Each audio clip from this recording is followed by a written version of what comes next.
During the last session, we were discussing the allegation by Reverend Wary against the Holy Quran and against Islam in general, that the Muslims do not have any consistent view of the concept of Trinity, and there is also a misconception found in the Holy Quran and in the concept of the founder of Islam, Hazrat Muhammad Mustafa sallallahu alaihi wasallam. So we were discussing that from different angles. This discussion will continue later on because, as I said, the Holy Quran has mentioned all the possible variations of the concept of Trinity and taken them up one after the other. And it has also discussed the concept of Trinity in its historical background and where this concept was originally taken from. So from that angle I needed some more investigation to be made, and some material has already been discovered. So inshallah, next time, maybe tomorrow or some other time, we'll take it up from there.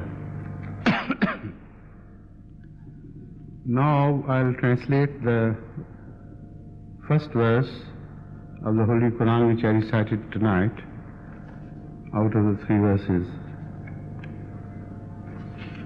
He it is who has set down to thee the book. In it there are verses that are firm and decisive in meaning. They are the basis of the book, and there are others that are susceptible of different interpretations. But those in whose hearts is perversity pursue such thereof as are susceptible of different interpretations, seeking to cause discord and seeking wrong interpretation of it. And none knows its right interpretation except Allah and those who are firmly grounded in knowledge. They say, we believe in it, the whole is from our Lord, and none take heed except those gifted with understanding. This verse is a very special verse.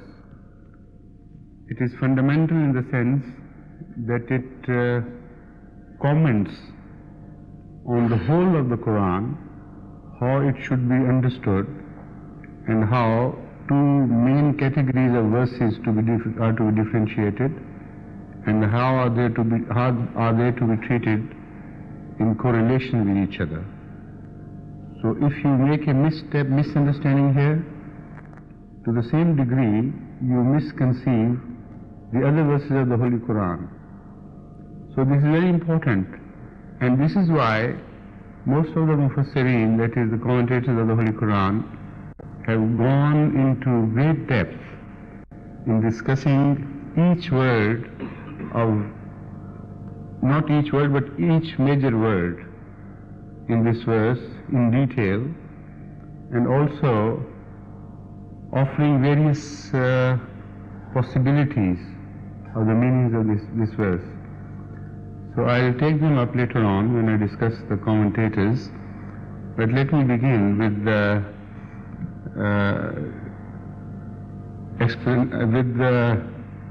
various possible translations of each important word which has been used in this verse.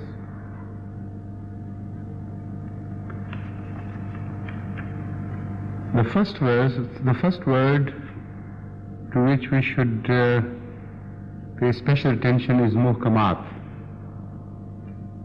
What is meant by muhkamat? In the translation which I have read, that is Mullah Ghulam Farid's translation,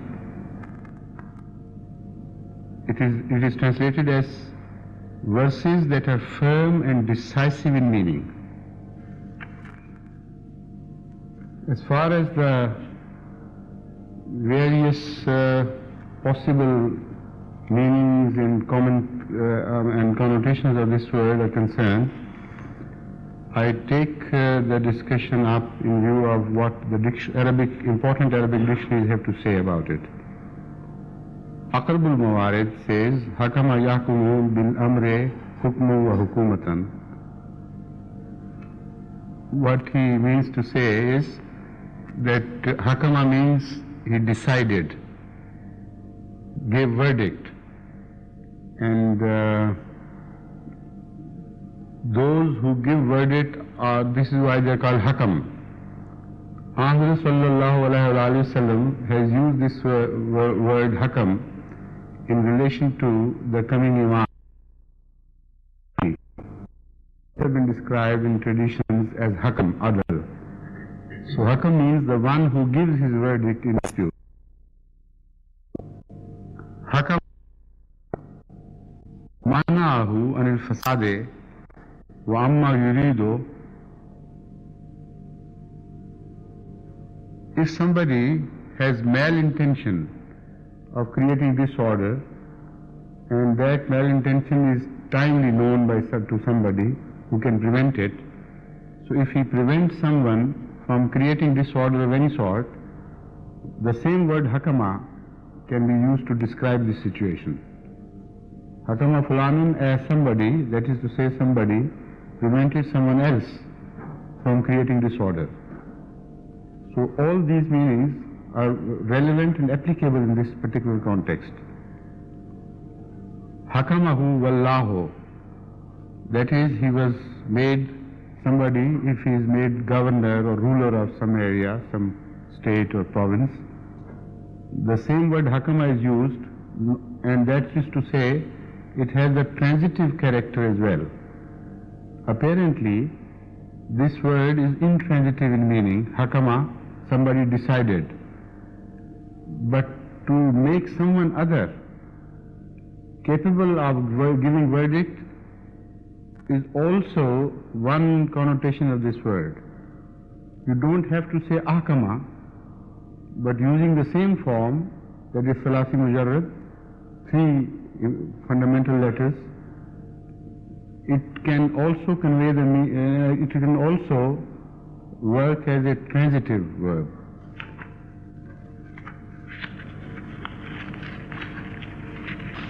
The root of this word is al-hikmah, which means justice. Justice is just one meaning of al-hikmah. The other meaning is wisdom. So in reality, wisdom and justice are one and the same thing. Injustice is also lack of wisdom, because ultimately what pays is justice and not injustice. And those are fools who think that by committing injustice they can gain something out of it. Nothing can be gained out of injustice but disorder, and it ultimately kicks back on the one who has perpetrated that injustice. So if somebody is truly wise, and not clever superficially, then he has to be just. Ahkam as-safiha. Now this has been turned into an intransitive verb,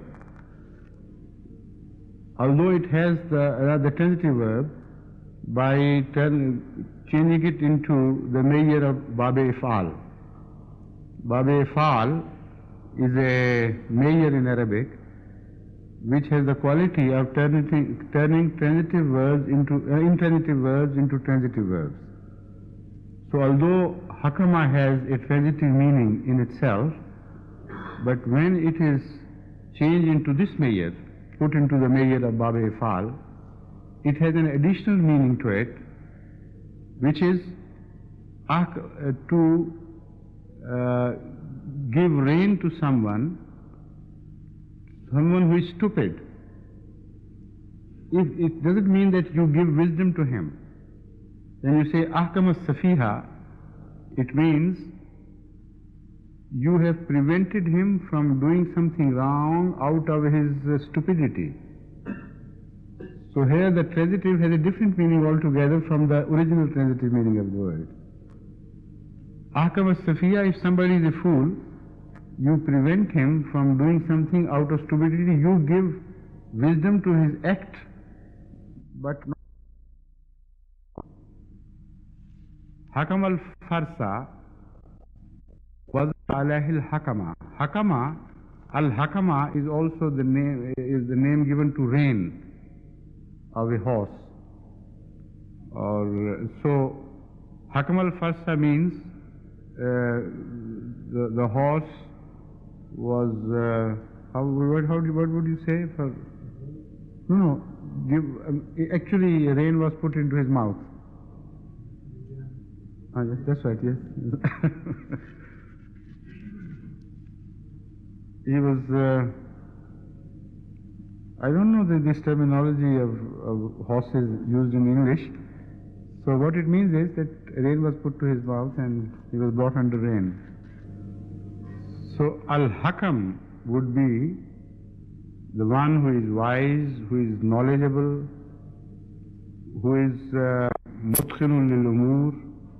That is, whatever he does it with very special care and in a decent manner. The one who always performs things excellently, without a fault or flaw. Al-Muhkam, from all this we can understand, as the word Muhkam is used in this verse, is the one which contains all these qualities which have been discussed under this word. Also, one dictionary, Mufradat Raghib, gives us another very interesting connotation of this word. It says, Kullu kalamin muwafiqin lil haqqi. Every statement which agrees totally with truth, that is called al-muhkam. That is to say, truth and the statement are one and the other thing, one and the same thing. And some, according to Mufradat, have gone further by declaring that Wazu Shay fi Mawdehi is Muhkam. Anything which is not only true, but is so appropriate according to the dictates of a situation. Something which fits into a situation perfectly. That is called Muhkam. Now, if you remember the definition of oratory, or the art of writing, according to the Arabic definition, whatever is according to the dictates of the situation is fasih wa baligh. That is the best expression of oratory, which has not a word more than necessary, not a word less than necessary. So, in this sense, the Holy Quran as Muhkam is described as possessing that quality. Whatever Muhkam is that which says exactly what is necessary, no more and no less. Another meaning given by Mufradat Raghib is Sawabul Amre wa Sidaduhu, to understand the pith of the matter and the spirit of the matter correctly. That is Al-Hikmah, the same thing in fact. Now, there was one meaning which I mentioned earlier, to prevent someone from doing an act of stupidity. But in the larger sense, according to Mufradat, if you prevent anyone from doing anything with the intention of creating order and goodness, that also goes with the word hikmah and hakama. If you are truly, meaningfully well-wishing and good-wishing and want something to be done in the right sense, and teach someone to do something with this spirit, that order should be created and disorder should be removed, then this word hakama can be applied to this situation.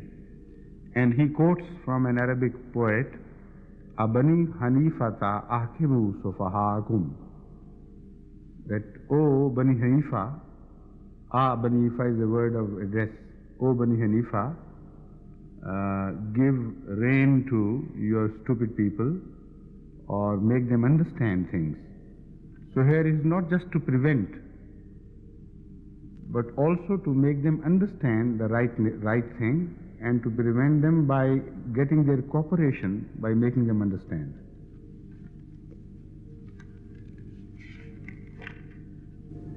According to Aqrabul Mawarid, Al-Ayatul Muhkamatu hiya allati fala yahtaju sami'uha ila ta'wilihi. Those verses of the Holy Quran, to understand which you don't have to seek other verses' help. They are self-sufficient to explain themselves, and you don't have to get the aid of some other verses of the Holy Quran.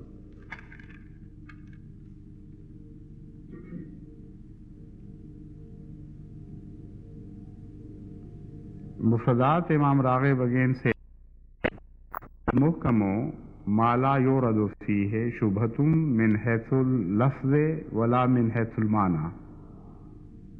That the substance of all that has been said is free from all manner of doubt, whether literally or in spirit, which has no doubt whatsoever. Now, this is Imam Raghib is a very, very wise and very scholarly person, one of the, perhaps the best in this field, because he doesn't only describe the literal meaning of words, but he goes into deeper sense, to express the spirit of the word as well. Now, you know why he has defined it like this? Min haythul lafze wala min haythul mana. Because some people say, just simply state that any verse which is free from doubt is muhkam, while the Holy Quran in the very beginning says the whole book is free from doubt. So what do you mean by that verse is free from doubt, as if the others are not?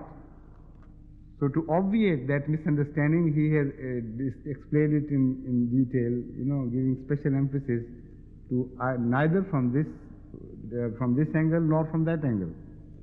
Because some verses can be free from doubt in spirit, but the words may be used in a manner that some people may be misled, and vice versa. But in reality, every verse is free from doubt.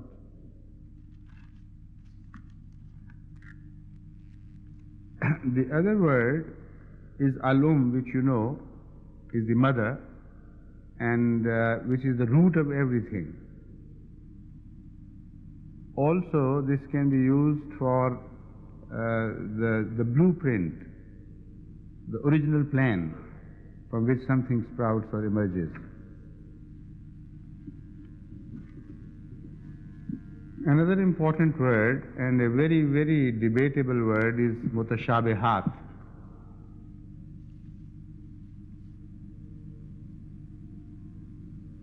The Shabbahahu iyahu wa shabbaha bihi, according to Aqrabul Mawarid, means maslahu, to make something look like another thing. And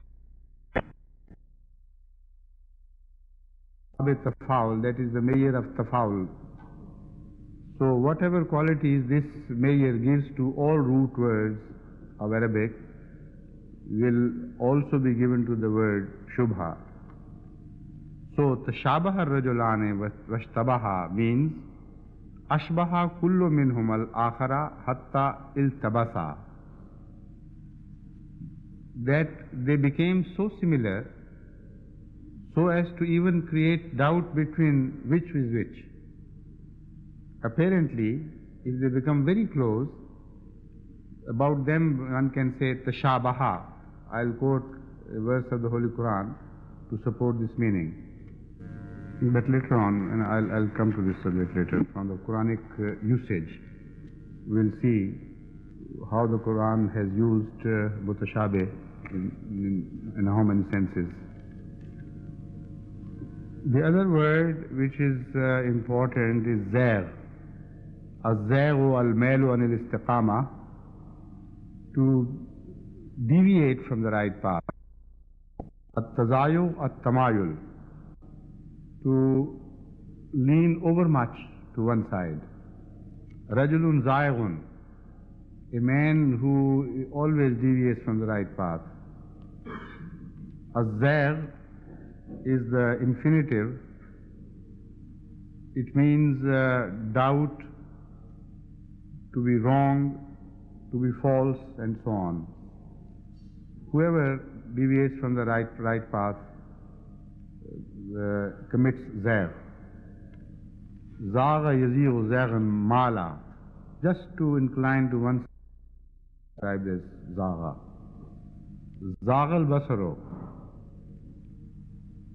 if you are looking at something constantly and you feel tired in the eyes, that is to say, according to Arabic expression, zagha al-basaro, as if your sight has got tired. If the eyes are overloaded and get tired, in Arabic it is said zagha al-basaro, that it got tired. Zaghat ash-shamsu, the sun inclined towards setting. Zayyaghahu awajahu, this can be turned into transitive by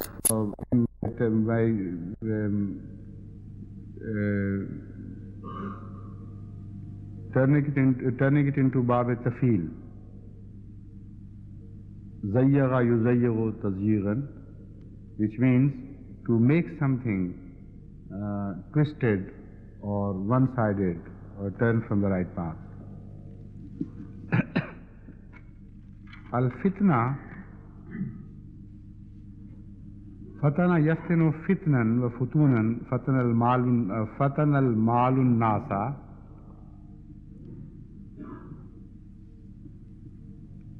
Fatana yaftinu fitnan, ajabahu, to like somebody, to love, to be infatuated by someone, or even to fall in love with someone. Fatana al-malun nasa. It is not fatanan nasul mala, but the other way around. The subject is mal, that is wealth, and nasa, the object of this word fatana. Istamalahum. If wealth has attracted somebody's attention too much and make him avaricious, then we'll say the wealth has drawn him towards it. Fatanatil maratu fulanan. Well, it's the same thing as I've already described. To fall in love. Fatana Zaidun Amran. Awqahu fi fitnate fa fatana. Waqa fiha. To deceive someone or to make someone do wrong, with the result that he actually falls into the trap or agrees with him and starts doing mischief, creating mischief. So fatana, somebody also, which also has that connotation, extended connotation, that you try to mislead someone and he is misled and does accordingly with his own free will. Al-fitna also means just a trial. Also it means disgrace. Al-fitna also means punishment. and malady or illness, be it physical or mental. So maftoon, ayyuhal maftoon, as addressed by the disbelievers, this word is used in respect of prophets by disbelievers. They address them as al-maftoon, which means the one who is mentally sick, mentally ill. Al-ibrato, that is a lesson for others. Al-malu wal-awlado. Fitna also means one's property or wealth and one's children. اختلاف في الآراء وما يقع بينهم من القتال. If somebody disagrees with someone and instead of settling the matter through discussion and discourse, starts fighting with, two groups or two people, the word fitna is used to describe their stupid action. Al-mehnato, hard labor. Fatana ash-shay'a fatnan ahraqahu wa minhu fil Qur'an yawmahum ala an-nari yuftanun. To burn something on fire. Yoraquna, that is to say, if some yoraquna, if the Holy Quran uses the word yuftanun in the meaning that they will be burnt in fire.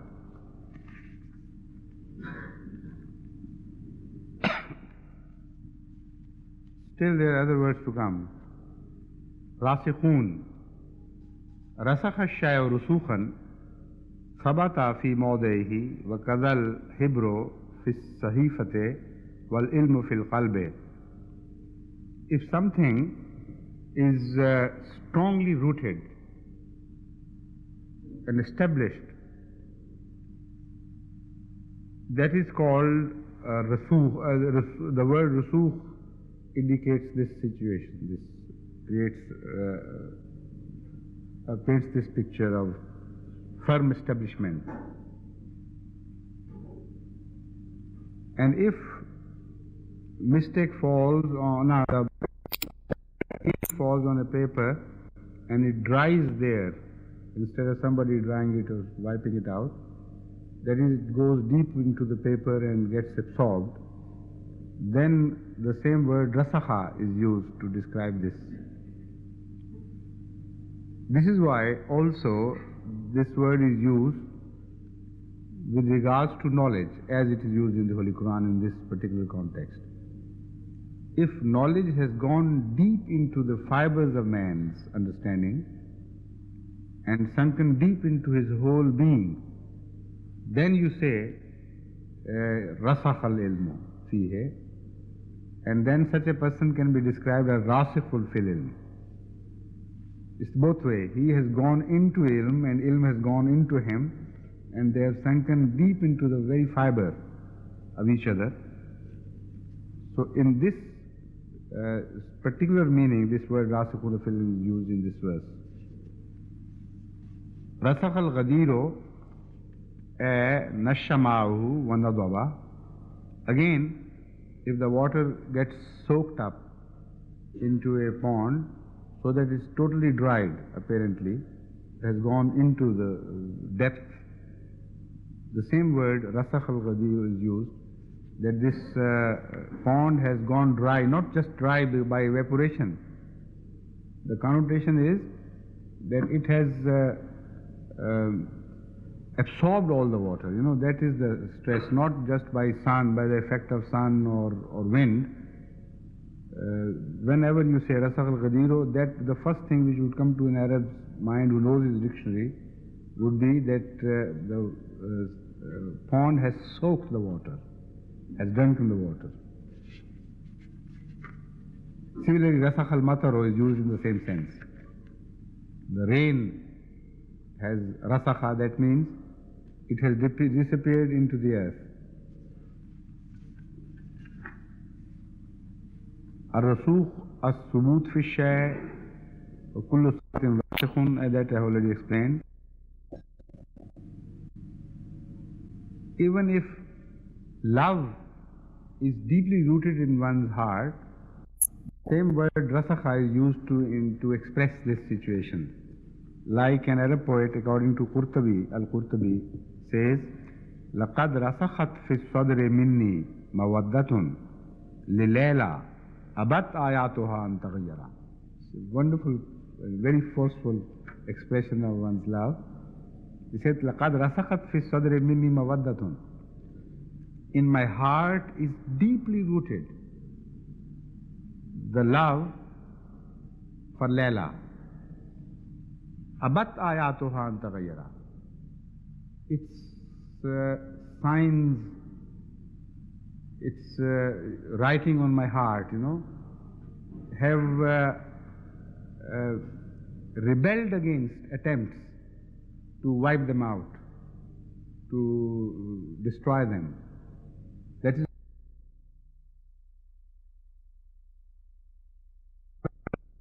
so deeply that prince frustrated all efforts by any factors which have tried to wipe it out or diminish it, its print.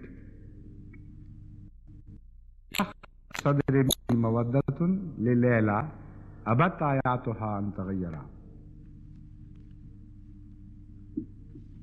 Still there are other words to come. One more particularly. Ulul Albab. What is lub?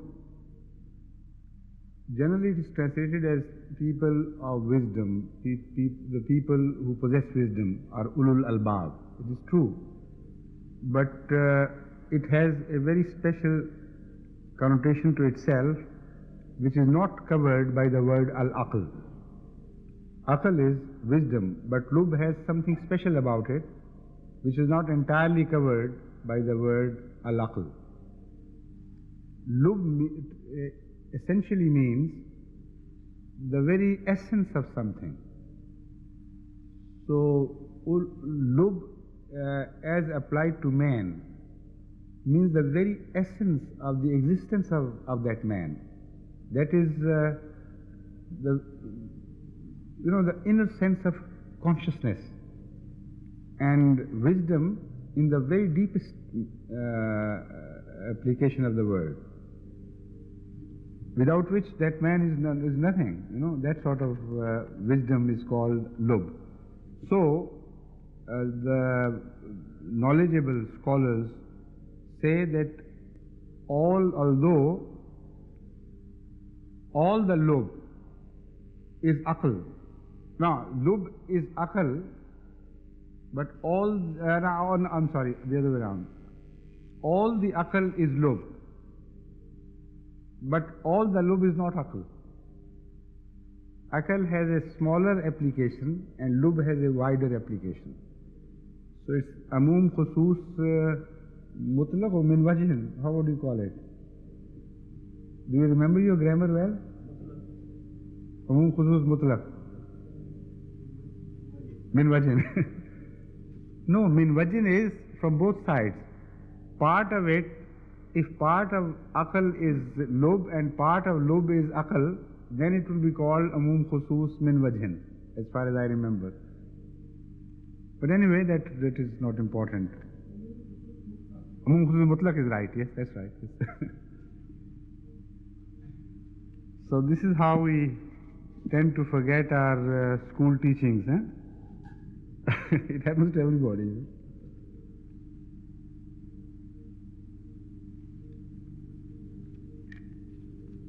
So it is translated as Awil Khalisu min al-Shawaibi or Ma Zaka min al-Aqli. Anything which is free from all,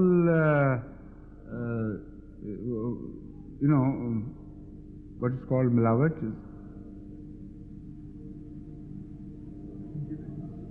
Impurity, yes, that's right. Anything which is entirely free from impurities, or ma zaka min al-aqli, that is the very top of the wisdom. The very best of the wisdom. Even the essence of wisdom is called lub. فَكُلُّ لُبٍّ أَقْلٌ وَلَا أَكْسَى. That is what I have already explained. And also it says that manahul qalb. Now, lub means al-qalb. So that shows that when the Holy Quran uses the word qalb, it does not always refer to this material, word, material thing which is indicated as heart. Here it is not only wisdom, but al-qalb means the very top of the wisdom, the very last of it. So the deepest of one's existence and consciousness is referred to as lub and al-qalb. Hazrat Muslim Maud also has emphasized this meaning of the word lub. He says that lub us aql ko kehte hain jo khalis ho aur har aql khalis nahi hoti. That lub is only that wisdom which is pure and which is not,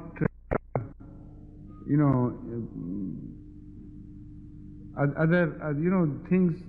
Sometimes a man is wise, but they are impurities sort of added to his wisdom.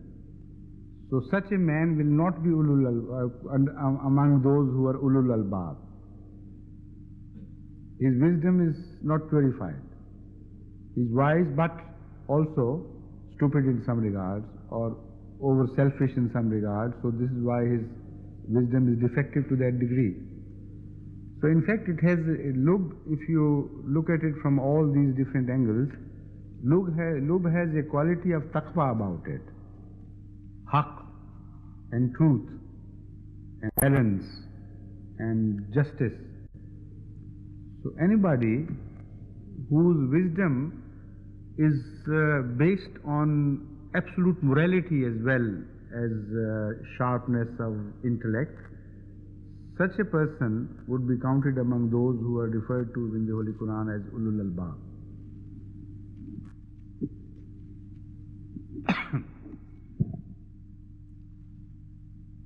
Now we turn to what has been said previously by various great Muslim scholars about this verse. And although we have consulted, the group which is aiding me in this regard of Waqf-e-Zindagi, that is the devotees of life from Jamia, who have just passed Jamia or who are already in Ahmadiyya service in many ways, we have appointed a group of such scholars to assist me in studying the various commentaries, which are quite a few and quite voluminous, because it was not possible for me, being so deeply involved in so many works here, to go through all the books myself.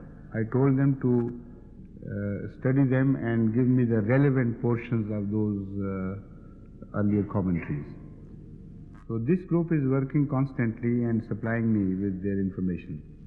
What I do is, I go through that information, sort it out, and prepare a gist of things which I consider are worthy of mention. So that when I finish commenting on this verse, you will not need to go into other books and wonder, you may not keep wondering as to what the earlier scholars might have said about it, Then you can rest assured that anything worth substance and weight which has previously been said has also been mentioned here. And any grave mistake which has been committed will also be mentioned. This is my criterion for choosing from the commentaries, from the earlier commentaries.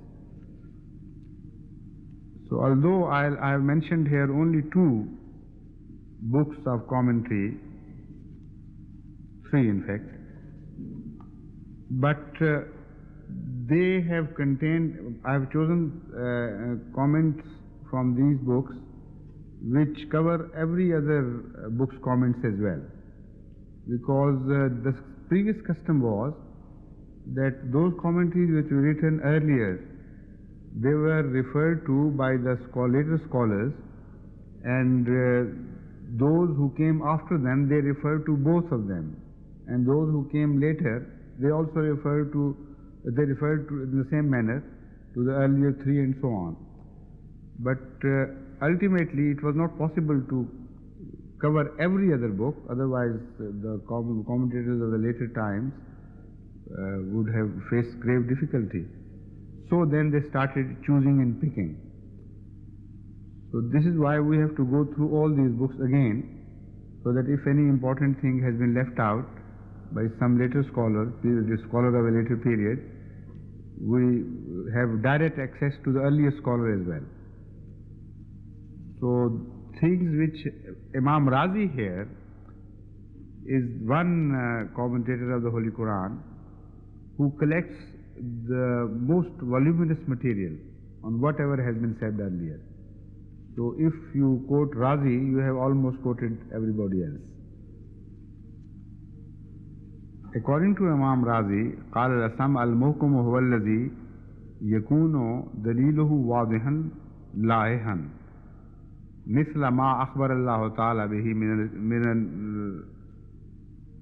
من إنشاء الخلق في قوله تعالى فخلقنا النطفة علقة وقالوا وجعلنا من الماء كل شيء حي وأنزل من السماء ماء فأخرج به من الثمرات رزقا لكم والمتشابه ما يحتاج في معرفته إلى التدبر والتأمل.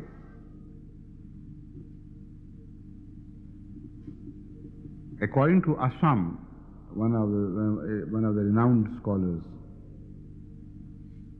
I quote Imam Razi, Al-Muhkum huwa alladhi yakunu dalilu wadihan la'ihan.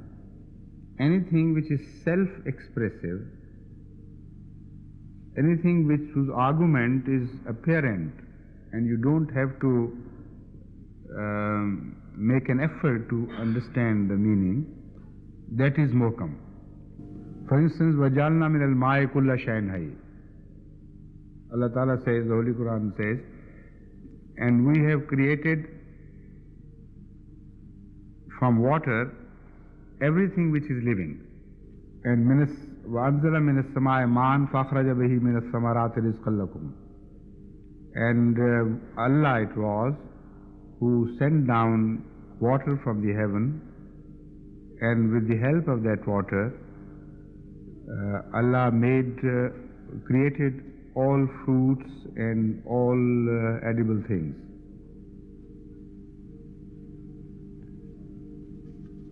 Mushabih, well, Mutashabih we'll take later on, but here it just simply states that Mutashabih is something, a thing which needs particular effort to understand.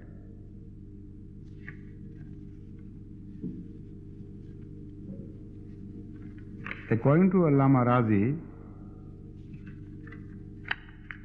some of the scholars have gone,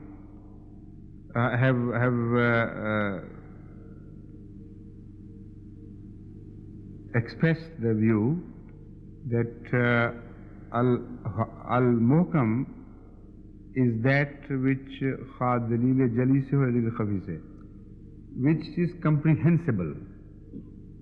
Whether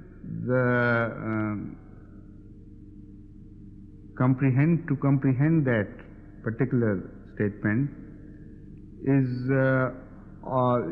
made easy by apparent expressions for which you don't have to ponder much.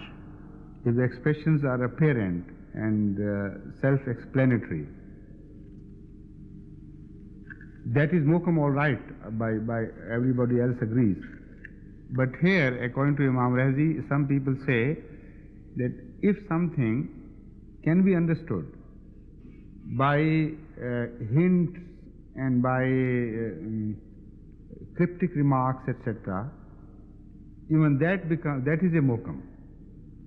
So all that is comprehensible in any way becomes muhkam, and that which is not comprehensible in any way becomes mutashabih.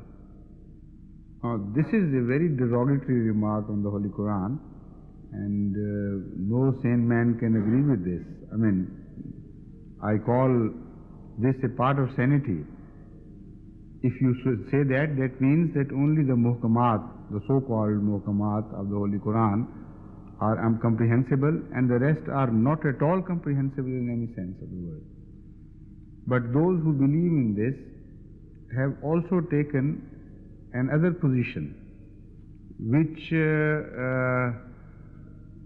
makes them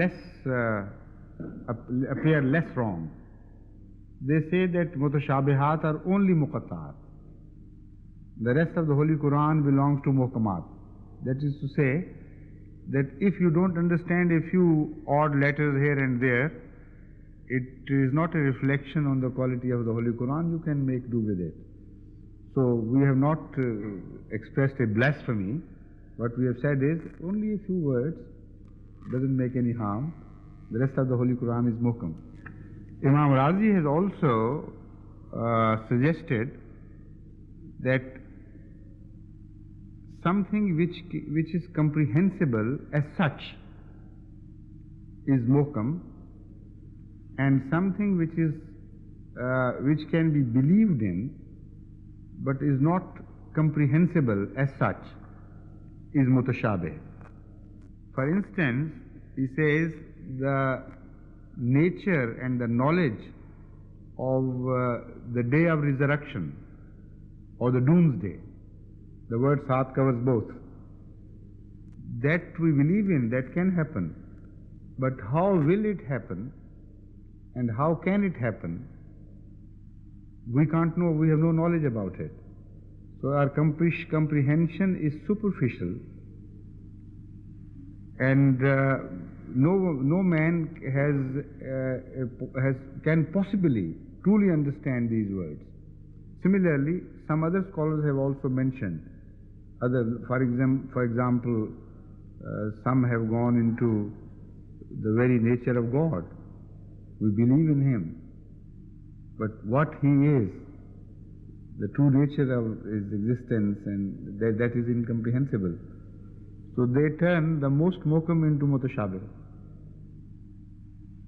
Of all the existing things, the most muhkam is God Himself.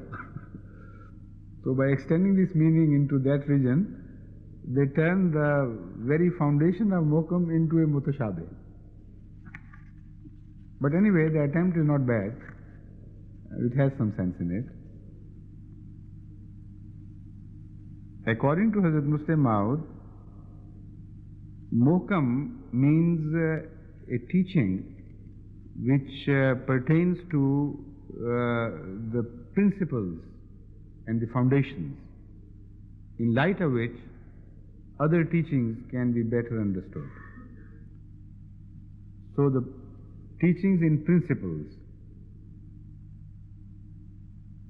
and according to him, by mutashabih, the Holy Quran means the details or explanations of that fundamental teaching. So he quotes Kitabun, Surah Hud, verse 2, Kitabun uhkimat ayatuhu summa fussilat.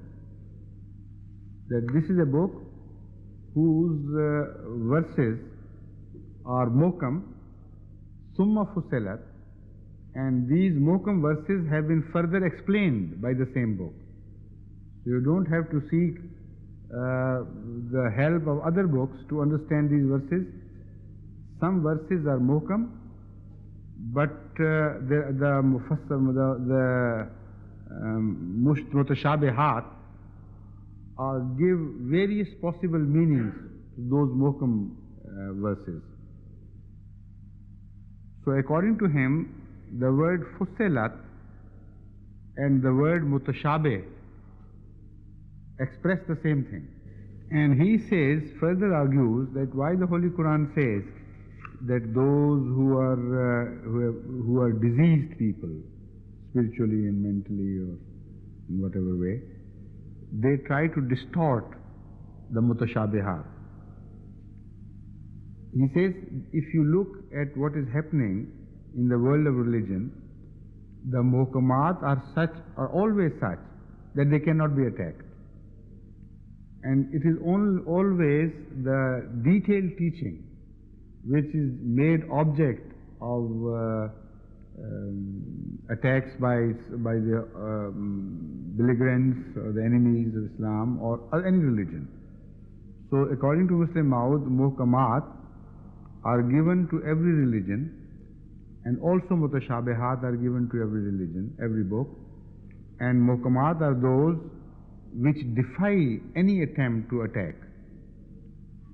And mutashabihat, because they explained the muhkam, are where the enemy makes attempts to attack and to make it appear nonsensical. Also, Hazrat Musleh Maud has mentioned that muhkamat are those parts of the Quranic teaching which are found in the Holy Quran and the Holy Quran alone. And mutashabihat are those teachings which are found in the early books as well. Now, why he has taken this stance, very interesting, a very unique stance, is perhaps because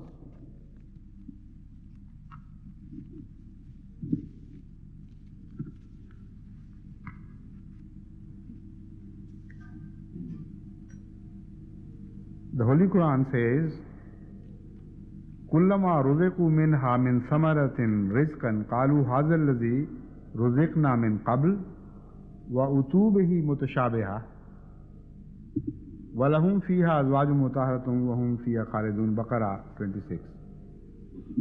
That in the heaven, in the paradise, whenever people will be fed or brought with some fruits, they would say that these were the fruits which were given to us even earlier, that is in the life, in the past life.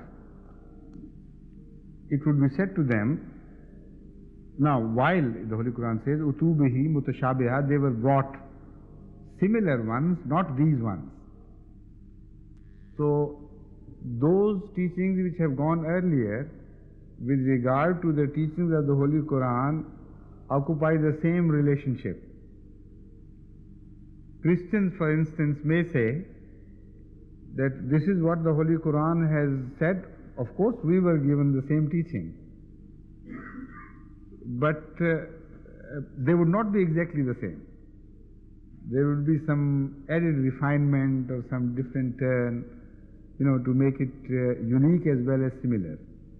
So this is what Hazrat Musleh Maud means, as I understand, that those teachings which are shared by earlier religions, which have also been expressed by the Holy Quran, they are mutashabihat because they are similar to the earlier ones, though they may not be exactly the same. It doesn't mean that they are exactly the same. And muhkamat are those which are completely new revelations. But from one angle you can agree with this, from another it could be said that the reverse is true. In fact, one can say that the muhkamat are not the reverse, but the converse, not the converse, but it is only a partial truth, not entirely, because it can be given a different angle of observation. It can be said that muhkamat are those verses which are contained in every religion, which make the fundamentals of every religious teaching.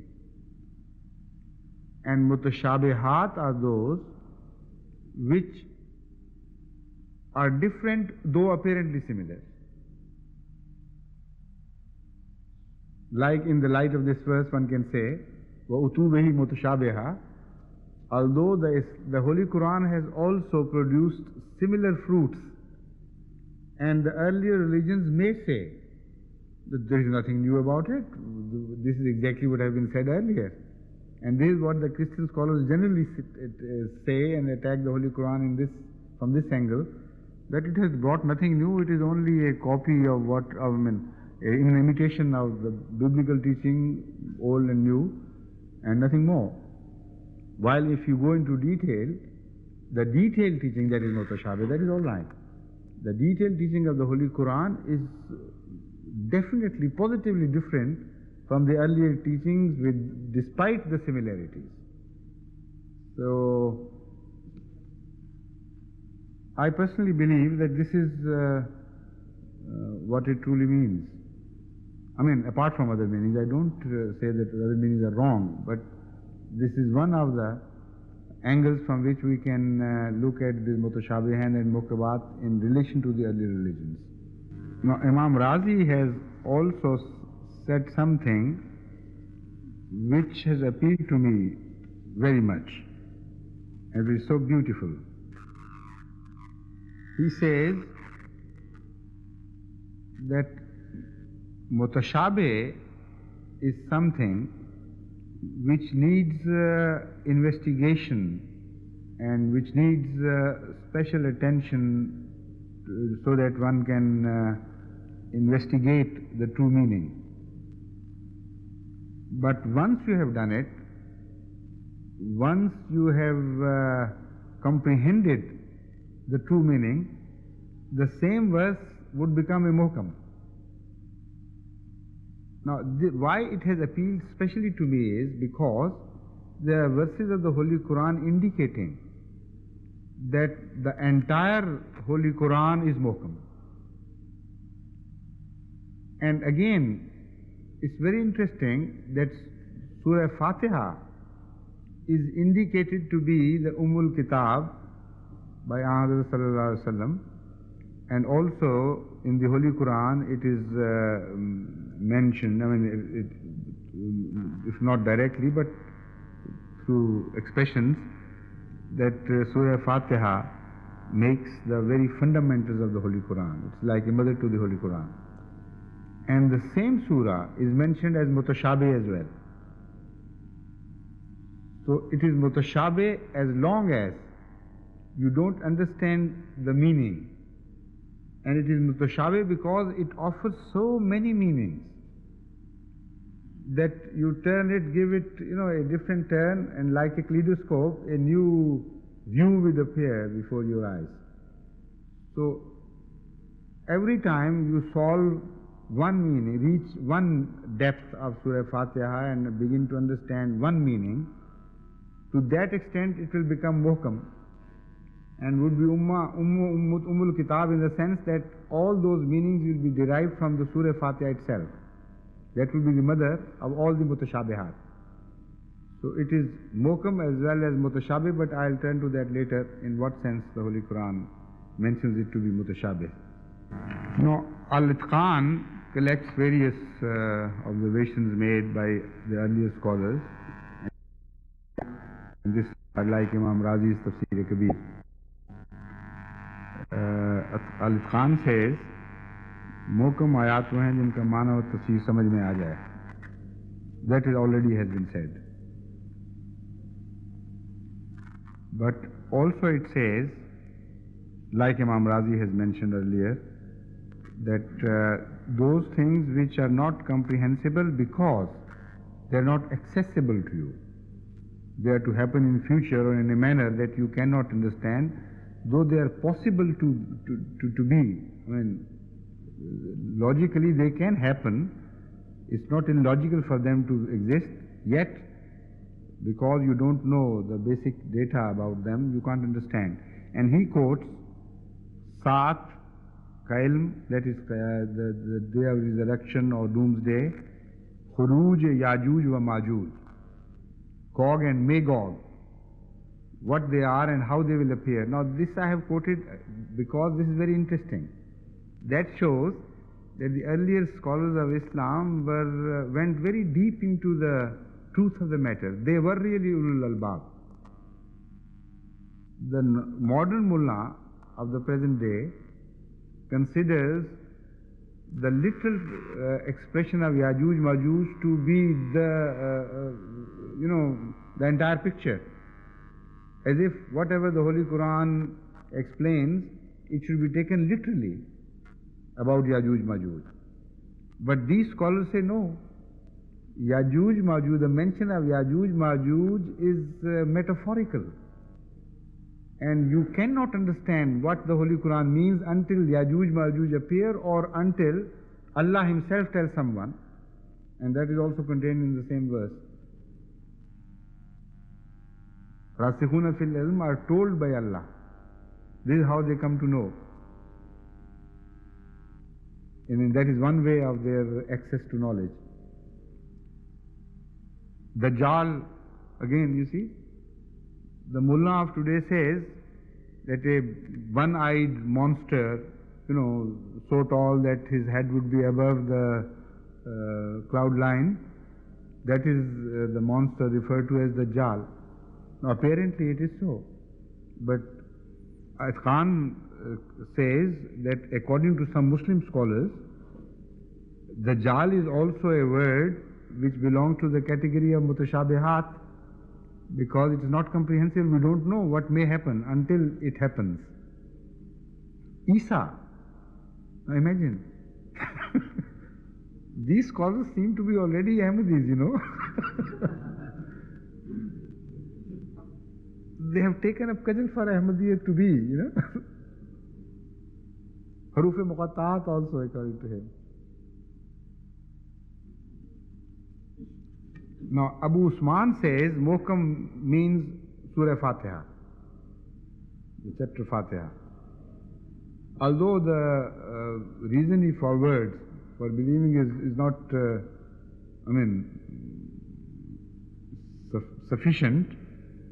sufficiently convincing, he says because in Surah Fatiha, without Surah Fatiha, the prayer is not complete, so it has to be Muhkam. So, but I agree with him that Surah Fatiha is Muhkam, of course. Again, there he has said something which has been said earlier by me.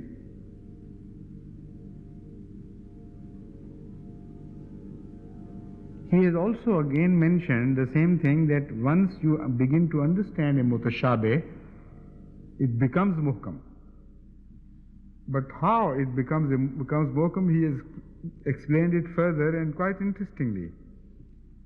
He says mutashabih is something which has various possibilities of understanding it.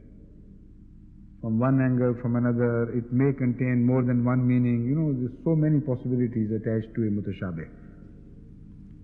When you put it to the touchstone of a muhkam verse, some of those possibilities will remain and the others would go overboard, and they will be rejected by the muhkam verse. Once it has been done, then both these muhkam and mutashabih would be in total agreement with each other. In this sense, the mutashabih would become muhkam. After putting it to the testimony of muhkam, many ideas come to your mind that maybe this means this, and maybe it means that, and maybe that, and that, and that. So don't be hasty in judging that verse and deciding which meaning is right and which is wrong. Turn to the verses of the Holy Quran which are similar in meaning and which throw light on the same subject, and put it to the touchstone of that verse.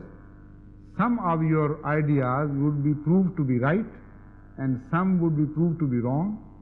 So reject the wrong ones and stick to the right ones, and then this verse would become muhkam for you, because it will be under the sway of a muhkam verse. This is a very beautiful commentary, isn't it?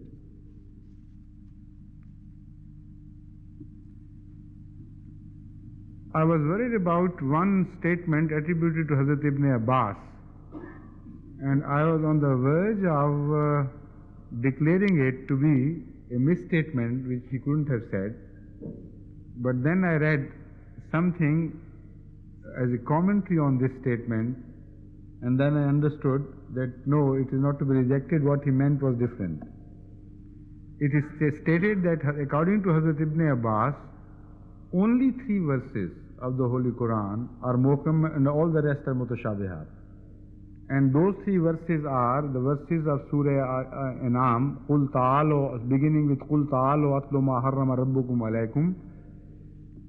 Tell them to come and listen to you so that you can recite to them whatever has been made unlawful by God. And it go on saying, and it ends up, وَقَضَى رَبُّكَ أَلَّا تَعْبُدُوا إِلَّا إِيَّاهُ وَبِالْوَالِدَيْنِ إِحْسَانًا. It is said that according to Ibn Abbas, only these three verses are muhkam and the rest are mutashabih.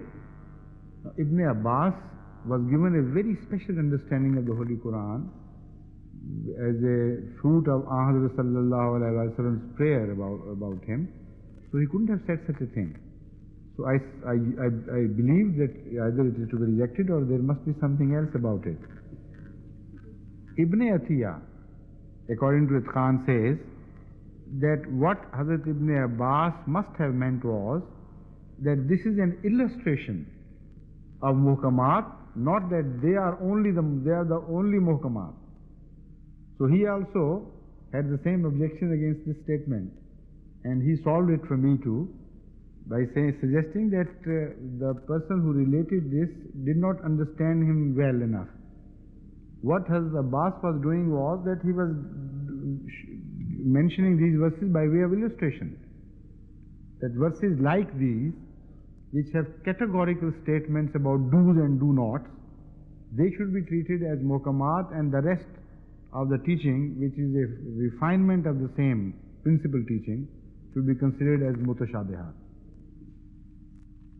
But still, there is one little difficulty in attributing this to Hazrat Ibn Abbas together with another thing stated, another statement attributed to him. According to some scholars, Ibn Abbas was one of those who said that mutashabihat cannot be understood by anyone, and only muhkamat can be understood. But in light of what he says here, mutashabihat can be understood in the light of muhkamat. So that statement could be wrong. He couldn't have said that because it's contradictory to this in essence.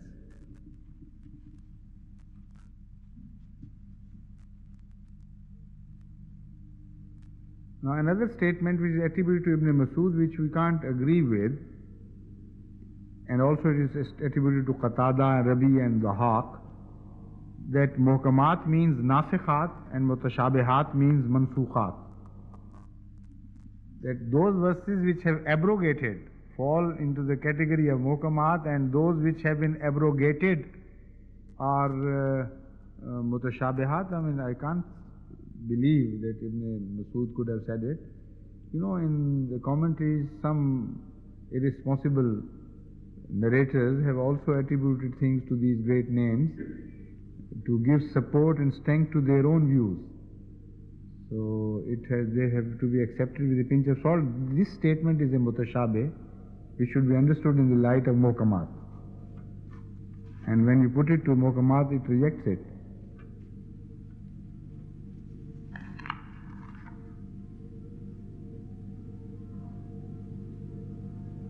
According to An-Nuhas, the best statement regarding muhkamat and mutashabihat that has come to his knowledge is this, that anything which is independent in itself to express itself, which is self-sufficient in its expression of its own meaning, is muhkamat, which stands by itself. Like, according to him, the statement, Lam yakul lahu kufuwan ahad. And other statements which need to be understood in light of other fundamental statements, that in fact, in essence, has been said earlier too. But here he illustrates this point by pointing out that, for instance, Inna Allaha yaghfiru dhunuba jamiya is, according to him, mutashabih. While normally people may have thought that this is a muhkam verse, Inna Allah yaghfiru dhunuba jami'a. He says it is mutashabih because it will be judged in the light of other statements like wa inni laghaffarul liman taba and inna Allah la yaghfiru an yushraka bihi.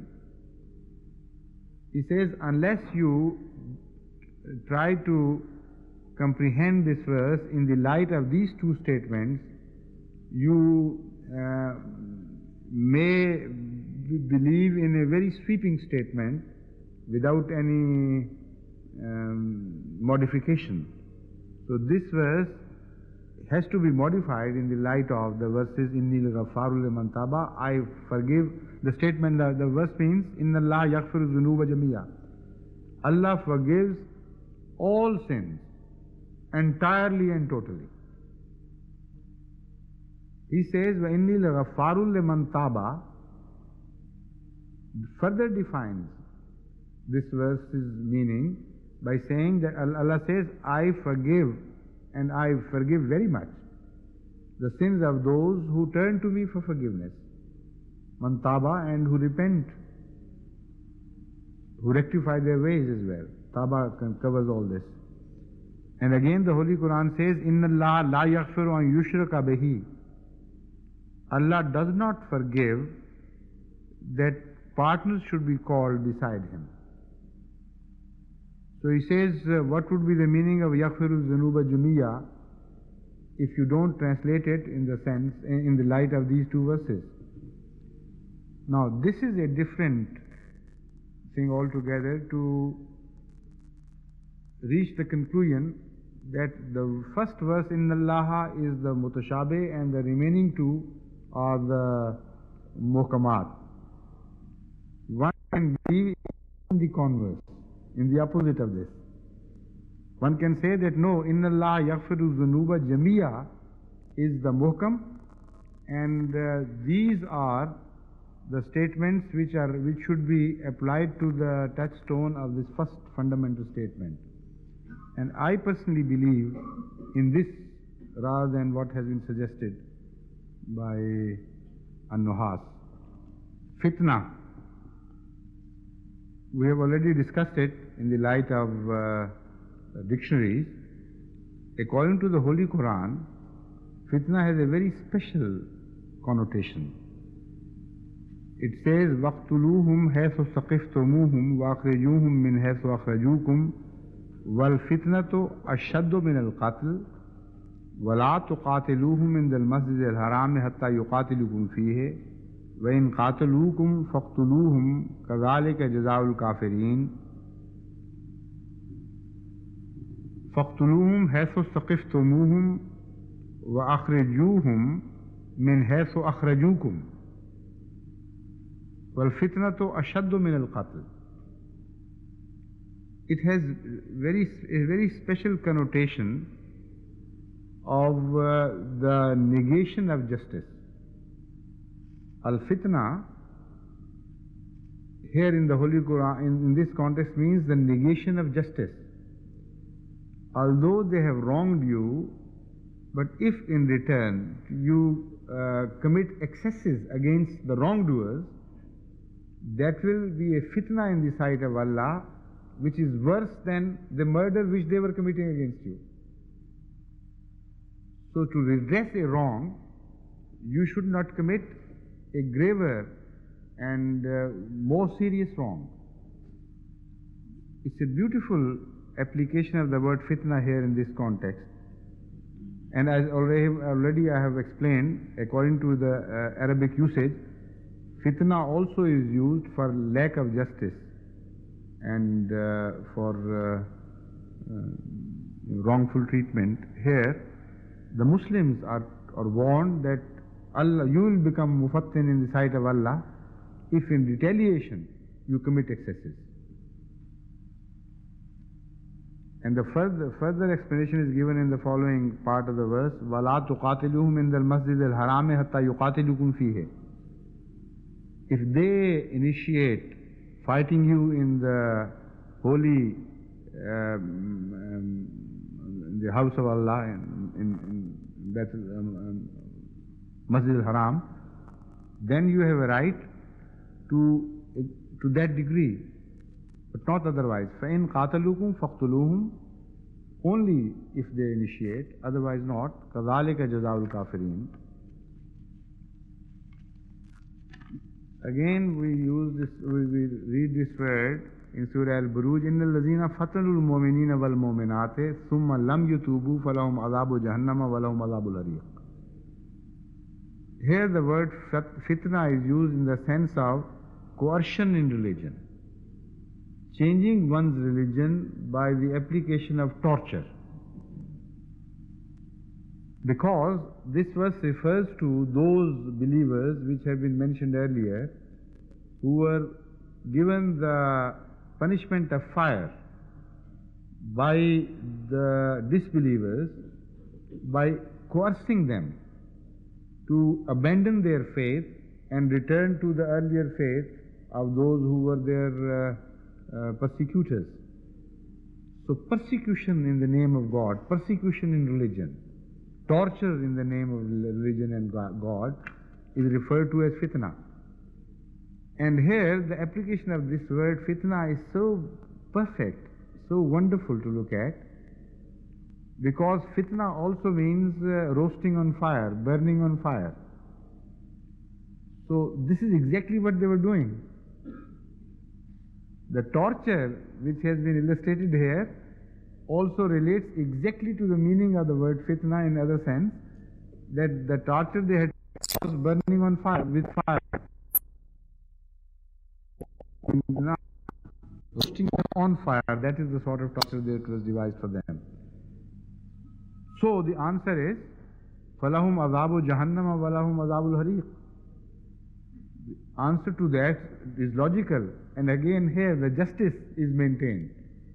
Because they have chosen this mode of changing people's religion, so Allah would punish them with fire.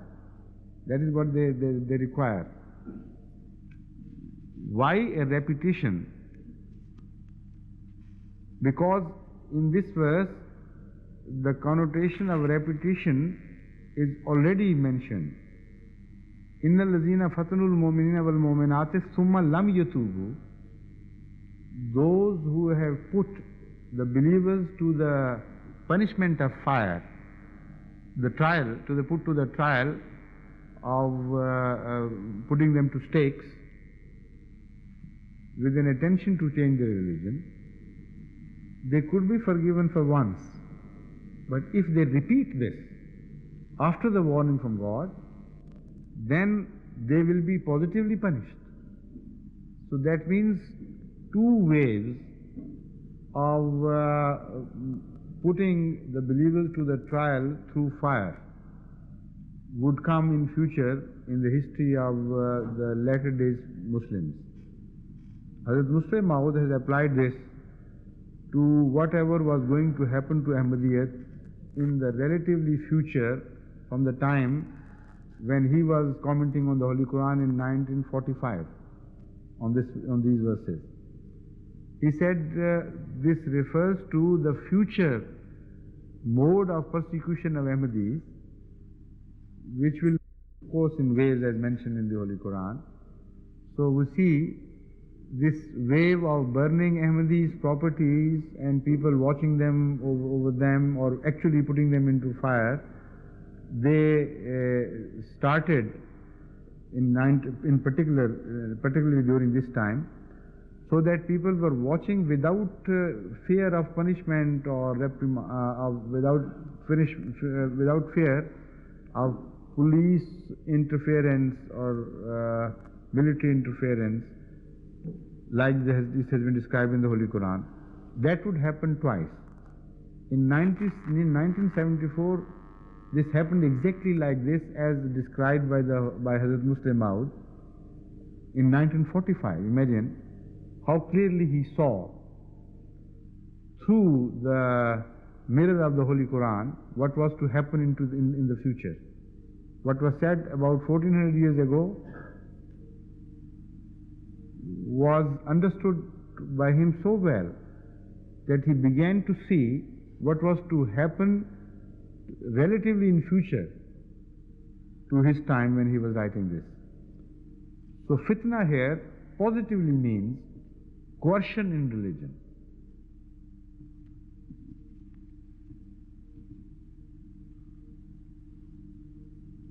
Also, wealth is fitna, and one's children also are fitna. Walamu annama amwalukum wa auladukum fitna, wa anna Allaha indahu ajrun azim. They are a source of trial. Here the word is used by way of trial. And fitna literally means wealth as well.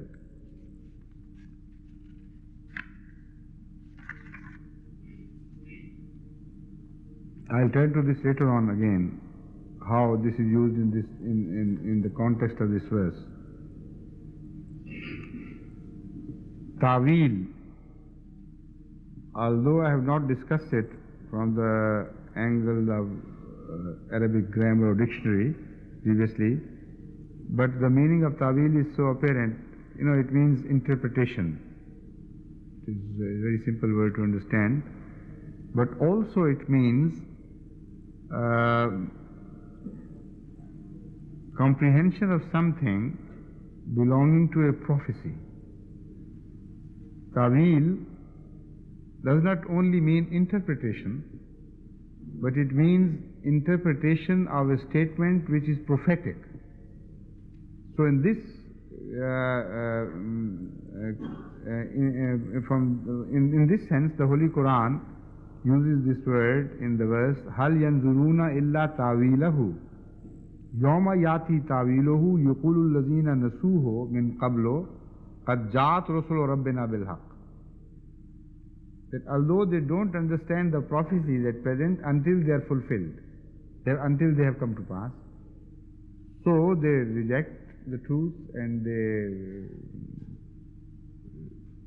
they debate the issue. But when these signs will come to pass, these prophecies will be fulfilled, then they will look back, they will understand, and they will see what they had missed earlier, and would say, قَدْ جَاءَتْ رُسُلُ رَبِّنَا بِالْحَقِّ. The prophets of God did come to us with truth. راسخون في العلم منهم والمؤمنون يؤمنون بما أنزل إليك وما أنزل من قبلك والمقيمين الصلاة والمؤتون الزكاة والمؤمنون بالله واليوم الآخر أولئك سنؤتيهم أجرا عظيما.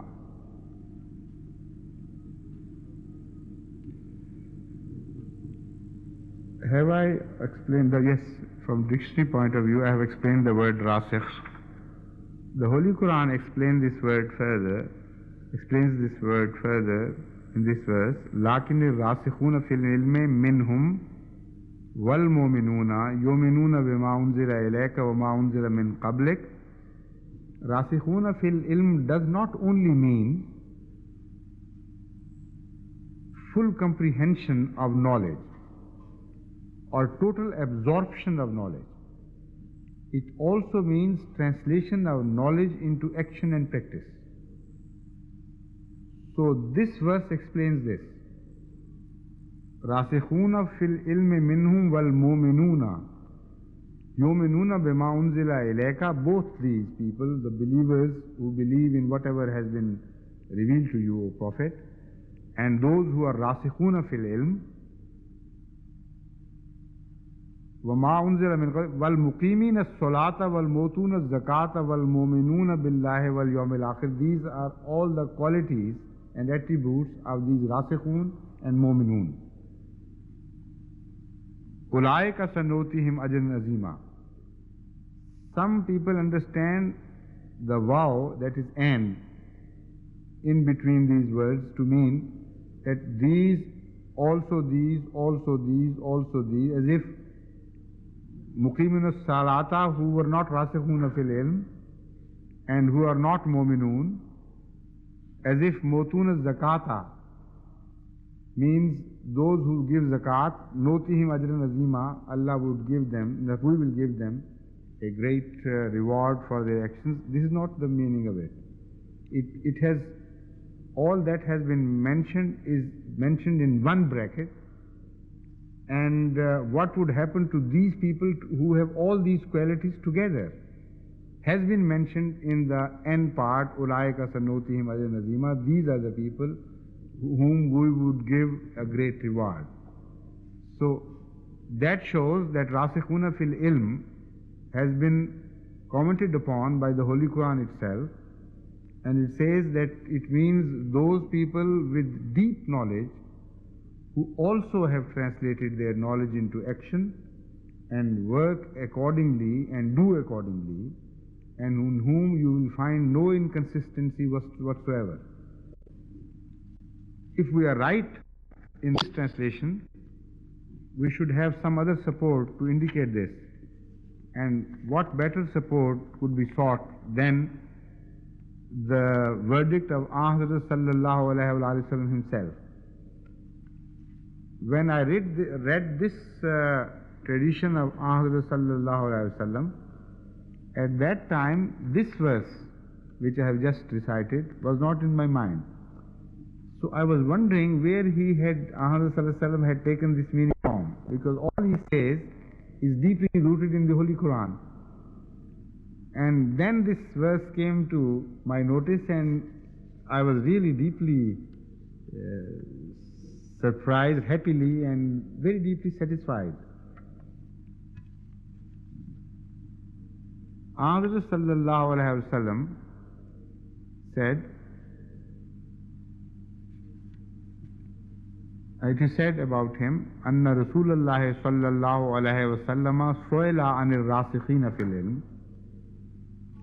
This, the first narrator is Hazrat Anas. So it is narrated from Hazrat Anas. He said that once Ahmad sallallahu alaihi wasallam was put this question directly as to what is meant by ar-rasikhina fil ilm.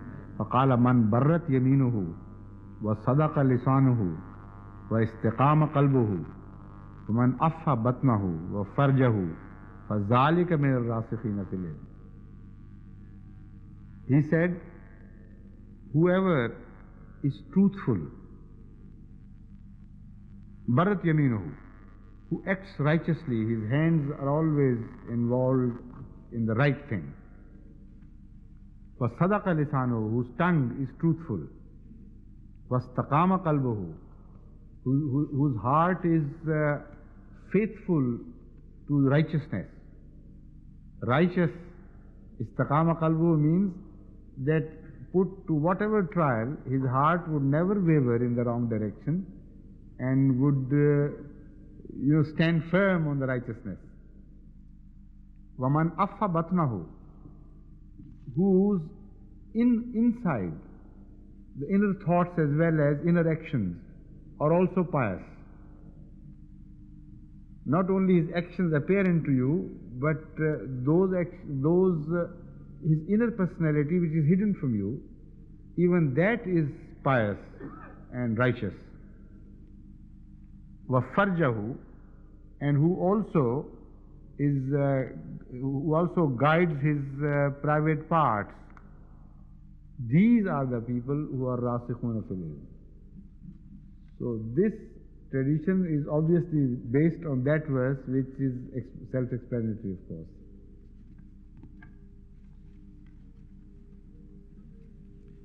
Other versions of the same have been quoted by Durr Mansur. قال من صدق حديثه وبر في يمينه وعف بطنه وفرجه ذلك الراسخون في العلم.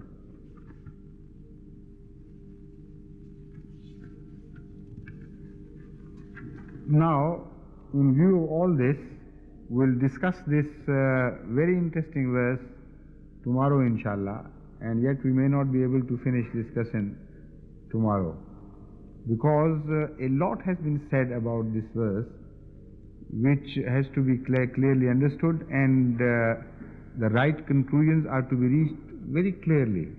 Otherwise, it will be difficult for us to comprehend other verses of the Holy Quran, because as I said, all the verses are covered by this very interesting statement of the Holy Quran, dividing the verses into two parts and saying one thing about one, the other thing about the other.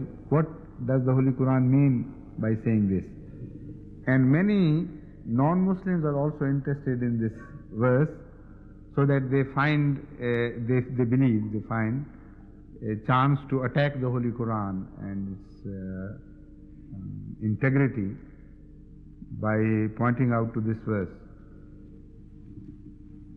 But most unfortunately, whatever objection has been raised vis-a-vis this verse has found strength in some erroneous statement of some of the earlier scholars, unfortunately, who misunderstood this verse and declared, for instance, that ar-rasikhuna fil ilm. When I read you again this verse, and I'll leave it at that afterwards, then you'll understand what I mean. Where is the first verse? Yes, here it is. It says, وَمَا يَعْلَمُ تَعْوِيلَهُ إِلَّا اللَّهُ وَالرَّاسِخُونَ فِي الْعِلْمِ يَقُولُونَ آمَنَّا بِهِ كُلٌّ مِّنْ عِندِ رَبِّنَا وَمَا يَذَّكَّرُ إِلَّا أُولُو الْأَلْبَابِ. Which says, according to some, it means no one on earth knows the true interpretation of those verses which have been referred to as mutashabihat, except God. And some scholars say this statement ends there, and a new statement begins with the words وَالرَّاسِخُونَ فِي الْعِلْمِ, and those who are rasikhuna fil ilm in the understand this word in the light of what I have already told you. Yaquluna, they only say amanna bihi. They don't understand it. They say this is a separate statement. Although this belongs to the same verse, still they make the partition here, and a categorical statement is made that the meaning of the first part of the verse is not permitted to flow into the second part. So that statement ends there, and وَالرَّاسِخُونَ فِي الْعِلْمِ, those who are rasikhuna fil ilm, their attribute is simply this, that they say we believe in whatever has been revealed. Kullu min indi rabbina, of course everything is from God, so whether it is comprehensible or not comprehensible, it's okay with us. وَمَا يَذَّكُّرُ إِلَّا أُولُو الْأَلْبَابِ. The statement ends that nobody takes heed except those who have the deepest understanding of things. Ulul albab, who possess the deepest, the purest understanding of things. So if ar-rasikhun have the purest understanding, and this is the extent of their understanding, how would you treat the ordinary Muslims who are not ar-rasikhuna fil ilm? So obviously this is not the right interpretation of this verse.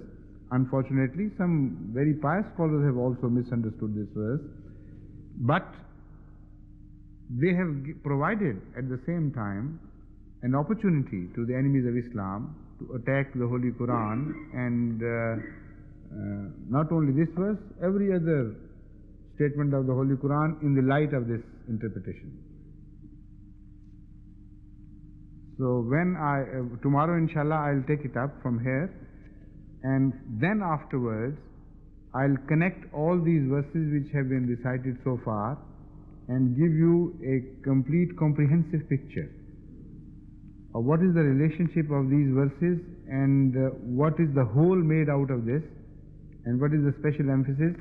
That part, so far I have not read in any commentary which I have mentioned. All that has been mentioned worth the song, I have told you already. You share that knowledge with me.